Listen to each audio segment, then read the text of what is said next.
eating, drinking, smoking during our journey. Just buckle your seatbelts for your safety because we're now crossing over the beautiful Bronx River. Take a look down, you might see some fishes, ducks, turtles, or even our two beavers, one named Jose, the other one named Justin Beaver. Okay, so as we are on this bend, we're actually entering our first meadow. In our first meadow, usually we have some deer species and one antelope species. Oh, there they are, towards the left-hand side. So the deers with the spots that look like Bambi, those are the axis deer. They keep their spots throughout their whole lives, unlike most other deer. The large honey-colored deer with the racks on their heads, those are the Barasinga. Barasinga actually means 12 time in Hindi because males can have 12 to 14 points on their antlers. And we also have an antelope species, but we're going to be catching up with them in about 5 to 8 minutes. So throughout some of these exhibits, some of the trees are actually wrapped in wire. And we're going to get more to that in a few. So on the right hand side here is India's national bird, the peafowl. Males are called peacocks and females are actually called peahens. They're sexually dimorphic, meaning they do not look alike. Males have a royal blue neck with beautiful feathers, and females have a green neck. Once a male successfully mates, he loses those beautiful feathers. The ones that you see with the feathers still today, we're starting to call them bachelors and are beginning to wish them luck next year because it's the end of mating season, almost the end of mating season.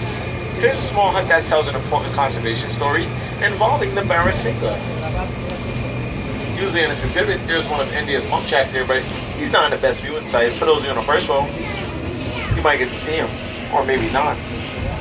Just take a look back to the left-hand side. There he is.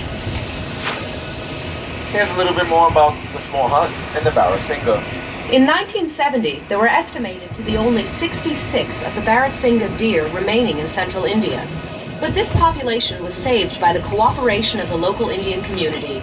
Like the shacks you see here, there were many small farms using space in and around India's Kanha National Park.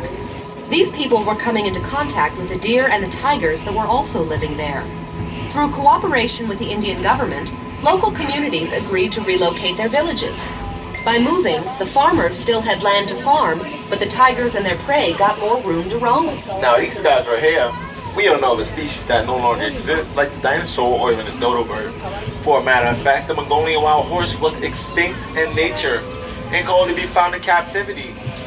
Towards the right hand side, here's our little baby Mongolian wild horse, and his name is actually Nathaniel. There's 7.5 in this exhibit, so as we go along, just count them out. There's 1, there's 2, there's 2.5, there's 3, there's 4, and you can just keep on going.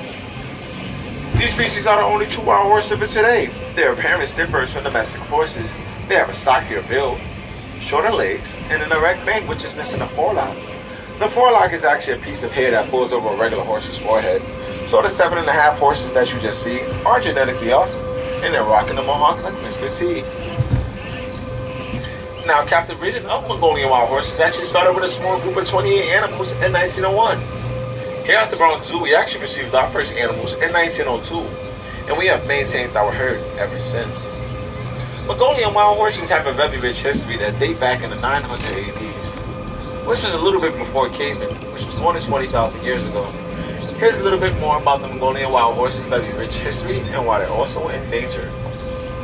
The first accounts of Mongolian wild horses come from rock engravings, paintings, and even cave drawings that date back more than 20,000 years.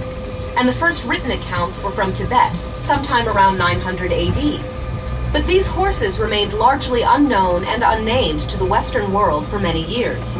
During an expedition to Central Asia in 1879, a famous Russian explorer and naturalist, Colonel Nikolai Przewalski, encountered the horse in Western Mongolia. Because of his discovery, this species is also known as Przewalski's horse. No, that's a hard name to say, so I prefer not to say it. Through our field, sometimes our researchers sometimes find it hard to locate animals that they like to study in the wild. Now, today I'll be able to help you pinpoint animals that are not in plain sight. Right now, we're going to look out for 2 endangered species, the gaur and also the brown deer.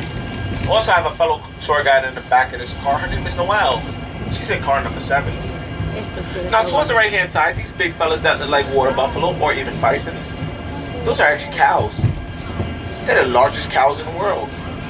Males weigh more than 2,000 pounds, as much as a small car. like a punch buggy or even a Mini Cooper, they stand 7 feet tall, 11 feet long. Now with their massive size and impressive horns, the gaur can fight anything, even a tiger.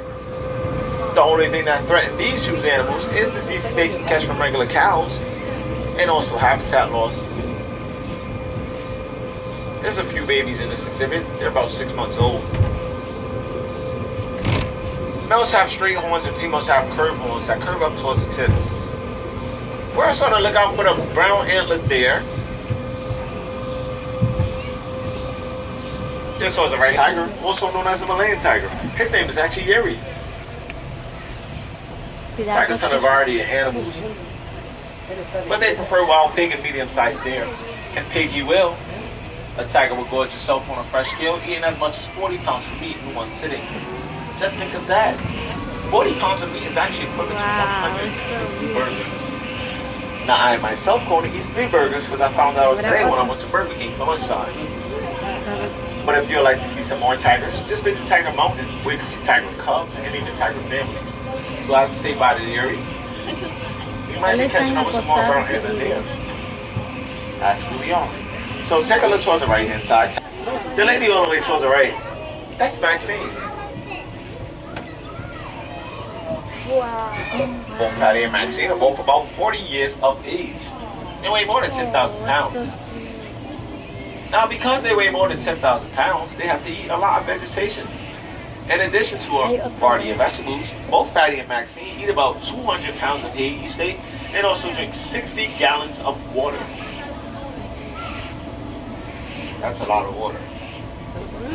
There are more than 40,000 muscles in that trunk of theirs, which is an incredible tool.